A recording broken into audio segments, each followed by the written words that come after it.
My dad's new girlfriend let herself in after she insulted my late mother, and then told me it was time for bed, Han, so I told her it was time for her to GTFO of the house I've been running for the last 9 years, and when she didn't listen I swiped her house key. For context, I, 21F, have 4 siblings, 26M, 23M, 12F, and 10M. Our uncle has been our legal guardian since our mom passed, and my dad has been out of our lives. My 23 years old brother and I are home for the summer from college. My oldest brother lives in the city. Since we've come home, my uncle's been away on a work trip, so it's just been me and my siblings around the house. Further context, my dad used to be a problem drinker and was basically estranged for half of my life, very limited contact, and growing up it's always been my siblings and I taking care of each other. For the past year or so, my dad has been wanting to reconnect with us, mainly my younger siblings. He's been getting better in his habits. He was clean for 3 years and managed to keep his act together. Because of this, we've allowed a couple of visits from time to time. 4 months ago he started seeing someone new, quite a bit younger than him, in her 30s, and she seems to have this strange obsession with playing mom.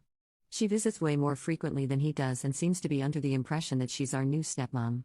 I think it's kind of weird, but we just let her do her thing since she's not harming anyone. She does have this patronizing way of addressing us. It's better with my oldest brothers, but with me it gets a little ridiculous sometimes. Again, I kinda just ignore it and go about my own business. A few weeks before my brother and I came home, she was helping my uncle pick up our younger siblings from school and driving them home. Because of that, she was given a key to the house. Since then, she's around all the time and just playing parent to my younger siblings, but not really doing much because my older brothers and I take care of the responsibilities. In short, the situation started when we had her and my dad over for dinner. My brothers cooked a great meal, and it was all going good until my dad ended up making a very insensitive and inappropriate joke during dinner, and she corroborated that joke by making a really ugly insinuation about our late mother. Not gonna get into that. We saw them out and that was that. We put the kids to bed and kinda talked about what happened and informed our uncle about the situation. We were all unsure of what to do. The next afternoon both my brothers were busy with work, and I picked up the kids from school and got home to my dad's girlfriend in our kitchen. This was the first time she's let herself in when nobody was home, and it caught me kinda off guard. She had basically come to apologize on my dad's behalf. She said that he felt so ashamed he couldn't bear coming here. I sent the kids to their rooms and explained the situation to her. I also communicated to her that I found her comment to be extremely inappropriate and in poor taste. She started laughing it off, but I was clear with her that we wouldn't tolerate anything like that again. And then she said something like, it's so cute that you're trying to be their mom, they're adult. I kinda just blinked at her. The remainder of that conversation she had that same attitude, just not taking me seriously and treating me patronizingly. Naturally I got fed up and got started on dinner. IDK where she went for the next while. I think she went into the kids' rooms to help them with homework, but she stuck around for the rest of the night. Out of the kindness of my heart I cooked extra food for her even though she didn't ask for permission to stay, and lo and behold, she stayed for dinner. Later on in the night she was fawning over the kids again, and around 10, in her stepmom manner she was like, "Okay my dears. It's time for bed." My younger siblings were in the living room watching TV. They're usually pretty disciplined at going to bed themselves. At this, they looked over to me, gave me the look like, "What is this lady doing?" and I just shrugged, and they went off to their rooms because it was close to their usual bedtime anyway. Now wait for this. I'm in the kitchen cleaning up. Dad's girlfriend is on her phone at the island. She looks up at me and says, "You too, Han?" It crosses my mind that she could have been joking, but I devise after a moment that this was not a joke and she was in fact sending me to bed. So, I say, "What?" She says, "It's getting late, time for bed," and kind of tuts at me. To remind you guys, I'm 21 years old. I go to college and am working almost full time in the summer. I've been taking care of my family since I was 12. This woman has been dating my estranged father for barely half a year. So, I give her the benefit of the doubt, that she clearly has some mental issues and is a little crazy. I tell her I think it's time that she went home. She is insistent that I go on to bed, still acting like she's my mom. This gets me a little ticked off. I explain to her that I feel disrespected being talked to like that, and that I'm an adult. And as an extension to our previous conversation, I need her to take me seriously because I don't joke around about my family or my siblings, and she is on thin ice. She continues to laugh me off and goes on in the super patronizing tone. Again, she uses the phrase "it's so cute" when teenagers try to act like adults. Throws in some stuff about me having a hissy fit and being rebellious. At this point I'm just so fed up by everything, I simply say, "You have 5 minutes to get your things and leave this house." In response she scoffs and gets up and walks off to the bathroom, and on the way I hear her say something along the lines of, "No wonder Anatole, Dad, says you're a frigid little priss." When she's in the bathroom, I go over to her handbag and her keys on the couch. She has a gigantic keyring and a ton of keys, so knowing she won't notice, I remove our house key from the ring. Then I go back to my room. I hear her leave maybe 20 minutes later. The next day, I get a bunch of texts from her, panicking about the key. I told her I took it. She said some stuff, called me a brat, saying she was going to tell my uncle and brothers, and I was being childish. I told her I was at work and if she wanted to talk, she could call me at 4. Otherwise, she could go bother my brothers about it, but they were at work too, so good luck with that. She went off again with a stop pretending to be an adult thing and said that my younger siblings were like her kids and she needed to take care of them, and this was unsafe. The last text I sent her was, "This is the last I'll say this. You've been disrespectful of me and my brothers since we met and dismissed my attempts to communicate with you. I'm no longer investing energy into enduring your behavior. I'm going to be honest, there is very little chance that you are going to get that key back. This is not helping those chances. Like I said, 4 p.m., you can call." She yapped some more, then blew up my brother's phones and texted my uncle as well. I'm writing this as this is occurring. I told my brothers a bit about what happened when she came over, but they don't know the full story. My uncle is also in the dark about this. But I'll tell them what happened if I need to. Look, I don't doubt that in her heart she does truly care for my younger siblings. I don't think she's a bad person or anything, plus my uncle trusted her enough to give her entry into his house. She just really pissed me off. Her whole stepmom act is also really facetious to me. I'd have no problem letting her help out around the house if she was respectful and communicated that's what she wanted. Anyways. Ada? Mini update 1. I had put this in the comments, but for those who didn't see, after Dad's girlfriend's freakout, my uncle called me and said, "What's this she's saying about you stole her keys and kicked her out?" And he was already laughing as he said this, because he knows and trusts me, he knows I'm a level-headed person. And I told him, yeah, she tried to put me to bed and called me a priss. And that cracked him up hard. When I told my brothers too, they were like, wow, I'm surprised you didn't knock her out. They both knew she could be a little weird, but never had she been like that. I think it was because it was the first time she and I were alone. She is not coming back to the house. Not picking up the kids again. Only sees the kids when they hang out with Dad and oldest brother is around. My uncle has full custody of kids. They are safe. There is more nutty stuff going on with her though. We'll have another update prepared soon. It's gonna be very interesting. Update 2, this update is actually bonkers. On one hand, I'm so tired of this stuff, on the other, I'm happy to at least give you guys a good story. Warning, this is a long story. If you don't like how long it is, you may skip IT. You don't have to read IT. The next person who comes into the comments to complain that it's too long, or I need to learn concision, or I shouldn't have passed elementary school, I swear to God I will find you. First of all, to all those who were concerned about the mental stability of my dad's girlfriend and the safety of our family, do not worry. The children are safe and sound. As I said, I've informed the adults of the family about everything. The kids always have one of us around, and yes, my uncle has full legal custody of them. My dad is, in the nicest way possible, a spineless, pathetic jerk. Even if his girlfriend wanted to use him to do something, she wouldn't be able to. My uncle has a stable career, is renowned in his field, loved in the neighborhood, so there is no possible legal battle that could be put up. Furthermore, we are keeping an eye on her, and she only sees the kids when my dad sees them. Since the beginning of summer she hasn't picked them up. That was always going to be temporary. And no, she won't be picking them up again. We took your guys' advice and called the school. The kids are out for the summer already, but they know for next semester. We do have cameras around the house. We confirmed that the incident was the first time she was at the house alone. This isn't meant to relieve myself of any responsibility, but I really didn't see that incident coming. She was on good terms with my uncle, friends with my oldest brother, she loved the kids loved her, besides the occasional weirdness toward me and brother number 2, it seemed fine. I see lots of why did she have the key in the first place? Again, she was a trusted adult in my uncle's eyes. She was his brother's girlfriend and he thought he knew her well. She volunteered to help pick the kids up after school on days my uncle got a little busy. So, he gave her a key to the house so she could get the kids home safely. A lot of you expressed frustration for how I handled the situation, saying I should have been more proactive or been meaner to her. All fair. I'm sure some of you would have done much better than me. I'm simply a low-energy person who's not very reactionary. That's all I can say. But those disappointed that I didn't respond with violence don't seem to understand that you can't risk that with kids in the house.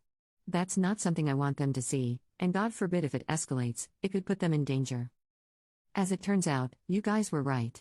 She was mistaken about my age, not that it excuses her behavior.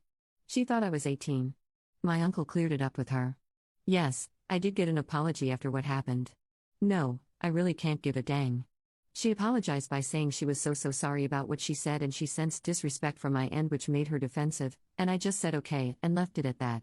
She apologized to the rest of the family as well about her joke at dinner. And about the comment my dad supposedly made, I have it on good authority that she just fabricated it. You guys don't have to believe me. But I know my father to the bone and he isn't like that. Other than that, thank you all for the ceaseless support. I'm reading all of your comments even if I'm not responding.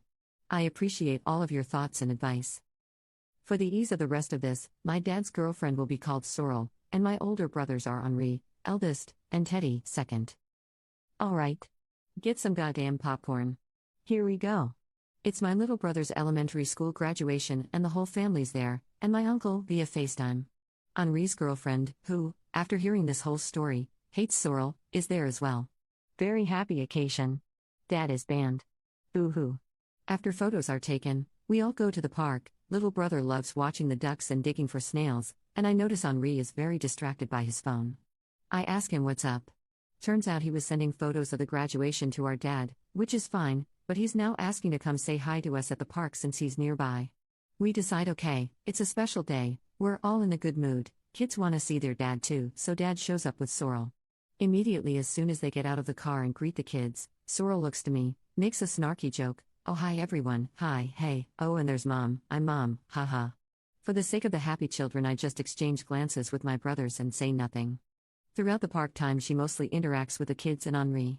Teddy and Henri's girlfriend get us hot dogs, we move to the picnic bench to eat, and I'm hungry as hell so I wipe up 3 dogs in a matter of 5 seconds. Here Sorrel says the second thing of the day to me. You are gonna have a lot of yakking to do after that dot and she gestures to her mouth with her fingers. Context, I'm healthy and slim. I have a high metabolism. So I naturally eat a lot. I take this as her saying that I'll have to pull trig. So I just say I don't do that. And I keep eating. Fast forward, Henri and his girlfriend have gone to the bathroom, we're wrapping up, Sorrel turns to my dad and goes, babe, if you're tired, I can take the kids home. Teddy snorts into his water cup and says something like, lady, you're crazy. I say, nah, we're good. She says, are you sure? I don't mind driving. I tell her I drove. She says, you can drive? This makes my younger siblings look at each other and giggle. At this point I am just sitting back sipping on my soda helping my little brother sort the rocks that he collected like I don't care what comes out of this lady's mouth anymore. Dad steps in, context here, I learned driving from my dad, he used to be a street racer, and he goes yeah she drives like a bat out of hell. My car is sitting down the street in view. He points to it and says that's her ride, nice isn't it? I spent years working on it. Sorrel goes to my dad, so that's where all your money ends up. Dad says, oh? No. Her money. Sorrel starts asking me a bunch of questions about how much the car was, how much money I make, etc. It was really weird. Henri and his girlfriend return. More small talk happens. We get on the topic of Henri's work banquet. Context, it's a big gala event held at an opera house, there's an earlier mingle for my brother and A+1, then the family comes for the banquet. My brother's girlfriend has to get knee surgery the day before, so I'm supposed to go as the +1, so he's talking about the whole event. My brother asks our dad and Sorrel if they'd like to be there, but it's very late notice so it's okay if they can't. They say of course they'll come. Henri's GF says so sad I won't be there. So Sorrel goes, who were you walking in with then? Henri says I asked Charlie me by default after we found out GF couldn't be there. Sorrel's like your sister? Isn't that kind of weird? And she does this face scrunch thing. Henri's GF wasn't putting up with it, she just said no?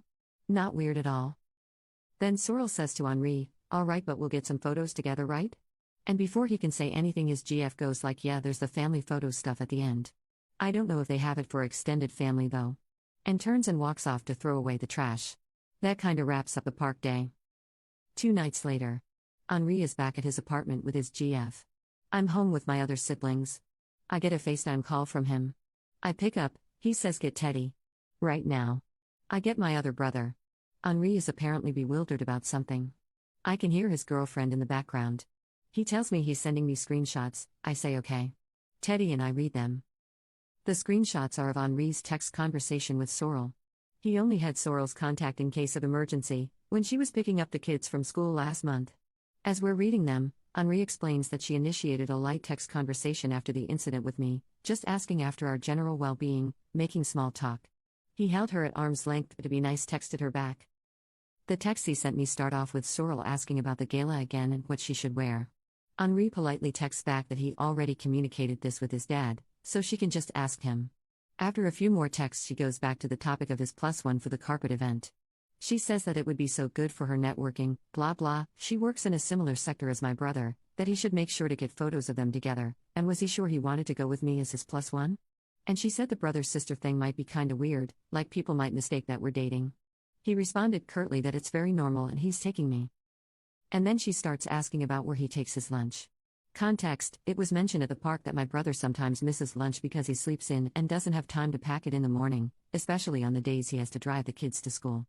She then offers to bring him lunch at his work. Her last text reads, "Wouldn't want my baby boy go hungry." My jaw is on the floor. Teddy is cackling.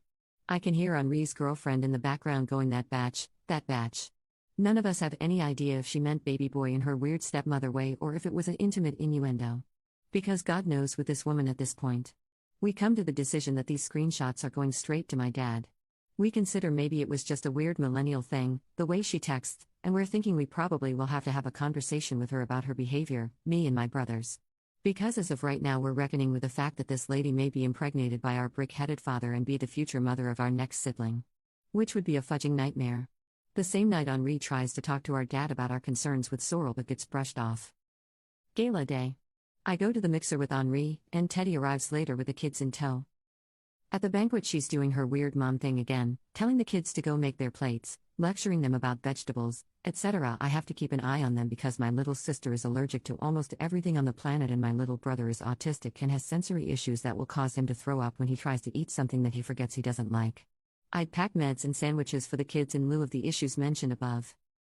Little bro had stacked his plate upon Sorrel's instruction, but when he got back to the table, the food on the plate was touching, so he couldn't eat it anymore. Sorrel starts tutting and tells him to eat, but by God you could hold a gun to his head and that kid will not touch his plate. Parents of kids with autism, you know what I'm talking about. He says he's lost his appetite and asks me if I have any food, and I silently give him the sandwiches I packed because I knew this would happen. Sorrel tells me to stop babying him. Looks to Dad for support. Dad puts his hands up, he knows he can't step in about stuff. Little sis comes back next with a Greek salad on her plate. Henri and I automatically start picking the olives out. Stone fruit allergy, and Sorrel starts again with the babying comment. These kids are gonna grow up to be picky eaters if you baby them like that. Henri explains she's allergic. Sorrel suggests that we can fix it with exposure therapy. I tell her that she will vomit if she eats olives. I then suggest that she go take some photos with Henri because I'm starting to grow irritated with her presence at the table. When Sorrel returns, I'm giving my little sis her mealtime meds. I've been administering my little sibling's medication since I was 16. Sorrel slides into the seat next to us, puts her hands out, starts saying in a hushed voice, "What are you doing? What are you doing?" She can't take that with food. I gather that she's mistaken it for my sister's height meds, which she's seen us give her 2 hours before dinner, usually because it can't be mixed up with food. But I'm giving her diabetes mealtime meds. Funny enough, it's my little sister that speaks up first. She's quick as a whip, and says, "No, I need to take it now. It's metformin. If I don't have it, I'll poop myself." This makes us laugh. Sorrel goes, "Oh. I thought it was her Synthroid." Teddy says, "Nope, I gave that to her in the car." Sorrel goes, "Oh, you could have told me that."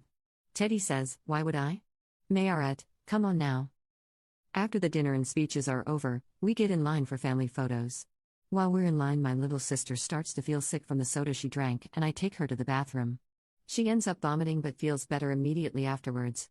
Some of it ends up on my dress, so I have her go get water and go back to the family while I clean up in the bathroom. As I'm cleaning up, Teddy starts texting me. Apparently, they had reached the head of the line and were waiting for me, but Sorrel kept insisting that they go on ahead and get photos taken. Clearly everyone found this incredulous, and Henri had them step out of the line. Sorrel and Dad ended up going ahead to take their photos and rejoins the family. When I get back to them, Teddy was holding onto my scarf and he puts it back around my neck. Then Sorrel reaches over and tugs part of the scarf down to cover more of my chest, I guess, and she's like, "That's better. More family friendly." And winks at me. I readjust it and say, "Please don't presume to touch me ever again." I didn't mean it in a rude way, I said it very calmly, I literally just meant what I said. But this offends her greatly. She grabs Henri and says, "Oh my God, did you hear her?" But my dad pulls her away a little and he's whispering to her to calm down and whatnot. We get to the carpet for the photo. Sorrel starts ushering and arranging us like dad over here, okay, brother here, little ones in front, and she puts her and my dad in the center, like they're the parents, with their hands on the shoulders of the kids in front, and my older brothers on either side. She put me off to the side, obviously. I can't care anymore. I just want to get out of there and go home. After a few photos, Henri kindly suggests we take some of just him and his siblings. And then he pulls me to the center, and as we're rearranging, he whispers to me, "Good job putting up with this, we're almost done." A few more photos, then Sorrel says, "How about just me and the boys?" And she has me and my little sister step off. Then she giggles, wait, carry me, and proceeds to jump onto my dad and Henri, and has them lift her in front of them. We do a last full family one to finish it off, for which she arranges me behind her so she's pretty much completely blocking me from the camera. Again, I'm tired and exasperated, so I could not care less. As the banquet wraps up, we head on outside, getting ready to leave. Henri takes the kids for a bathroom trip before the drive. We're making small talk. At some point the topic of dessert comes up and I make a comment about the crème brûlée they had, and I pronounce it in French. Because it's a French word. And I'm French. And Sorrel interrupts and goes crème brûlée in a really exaggerated mockery of how I said it, and she laughs like it's funny. Unfortunately, that was my last straw, and I say, "Anatole, take your girlfriend and get in the car, right now. Because I'm about to kick this woman in the head." She scoffs and looks at me like I'm acting out and says, "Sweetie, that's no way to talk to me or your dad." I tell her that her glue on eyelash is falling off. It is, and I start walking to my car. I'm pretty sure I hear her calling me a batch as I'm walking away. I get in my car, and I see, and distantly hear, her and my dad and Teddy arguing. Henri comes back out with the kids, and Teddy takes them back to the other car while Henri stays to hash it out. Sorrel is obviously having it out about me because I can see her angrily pointing at my car as she's talking to Henri. I change out of my heels in the car, and Teddy texts that he's gonna start driving home with the kids. He said he basically told Sorrel to go fudge herself and my dad to dump her. After a while, Henri comes back to the car and gets in looking very haggard. I asked him what happened. He just leans back and blows out air with a hand on his forehead and says, "Elle a pété un câble," like she has gone crazy. So, I start the car and we're about to get on our way when I hear a rap on my window, and Sorrel and my dad are standing there. So I open the car door. Sorrel is crying hysterically and blubbering something. Her makeup is running, my dad's supporting her by the elbows, and immediately I regret not just driving away, but now it's too late and they're standing in the way of the door. I can barely understand what she's saying, but it's something along the lines of, "I don't know what I did to deserve this treatment, I don't know what I did to you, you don't have to be so protective about everything, whatever." So I tell her that I personally am done with her, but out of respect for her relation with my dad, she can have a conversation with Henri or my uncle tomorrow, but I think she should just go home for now. She stopped crying, but she's still talking hysterically, and says, "No, but like, what is your problem with me? Everything was fine until you came back. You're starting all of this for no reason, like you don't want the kids to have a mom, like I raised them too." And I say that yes, actually, I don't want the kids to have a mom like her, nor do they, and I reach to close the car door, but she steps in the way and keeps going. "Why are you so territorial? Not everything's a competition. I'm not here to steal your spot. Just because you think you should be the only woman around, does not mean you should treat other women disrespectfully." At this point, I'm trying to budge her out of the way so I can close the door. My dad is in the background telling his girlfriend that they should go. Henri is chiming in saying, "Dad, get her out of here," and she's struggling to stay in front of the door. I go into the glove box and I grab this key to our old storage unit that we don't use anymore. I yell at her to shut up, and this silences her momentarily. I hold up the key, looks close enough to our house key. I tell her to fetch and toss it behind her. She goes to get the key. I had accidentally grabbed a $5 bill with it, so before I closed the door I stuffed the $5 into my dad's dinner jacket, and I don't remember what I said because I was so mad, but it was something like, "Go buy yourself a better side piece," and I ran the gas out of there. So, we've just gotten home. She blew up Henri's phone on the drive back and kept trying to call him. I sincerely hope this is the end of the story and I won't have to give another update. If I do, it will either be because my dad has left her or he's gotten her pregnant. Praying it won't be the latter. I'm turning in. I'll answer questions in the comments. Thank you for bearing with the story. I hope I never have to hear or see this woman again, but I'm guessing that's not likely. Update 3. Small update to address some common questions. Why are you still letting her around? Why are you still tolerating her? Why didn't you just get her out of your lives? After the dinner incident, we saw her on 2 more occasions, which were 2 days apart, at the park after the graduation and at the banquet. She was only at the park because she tagged along with my dad, who my little brother wanted to see. And she was at the banquet because my oldest brother was still optimistic that we could repair something with her. I, as well as Teddy and his girlfriend, advised him to rescind his invitation. This part was too long to include in the story, but that night when he spoke to his dad about Sorrel, his dad basically begged and begged him to give her another chance and said that they could all talk as a family after the banquet. He also said the texts and Sorrel's snarky jokes were just a harmless part of her character. The banquet was already the next day, anyway, so my brother thought, they can come and we can discuss things afterwards. Neither of those events involving her was at my call to say whether or not she should have been there. Plus, as I'd already mentioned, the only reason we considered maintaining our relationship with her is the possibility that she could be the mother of our next sibling. I want to reiterate that these events starting from the family dinner took course over the period of 3 days. It happened very quickly, and for the majority of that time we were deliberating the right course of action. 2. What about your dad? Why are you treating him so good all of a sudden? First he's a no-good deadbeat and now he's allowed at all these events? We are not really treating him any differently. He was banned from the graduation, but my little brother wanted to see him afterwards. He was invited to the gala because Henri felt bad that he wasn't allowed at the graduate. He does not normally attend family events with us. The gala is the first thing he's come to in many, many years. Regularly, he sees the kids every other week, for the past half a year now. He was absent and not a good dad for most of my life, thus I refer to him so harshly. I do recognize that people have the potential to change, and I'm not going to so quickly squander a chance for my younger siblings to grow up with a dad better than the one I knew. So, I'm getting ready for work as I write this. This morning Henri was at this hospital with his girlfriend who's recovering from knee surgery, but we had a family FaceTime with him and my uncle and kind of unpacked everything. My uncle is going to talk to Dad about this whole thing. Our consensus is that we don't really want to see her again, and she's not allowed on visits or to contact the kids. We've also blocked her number.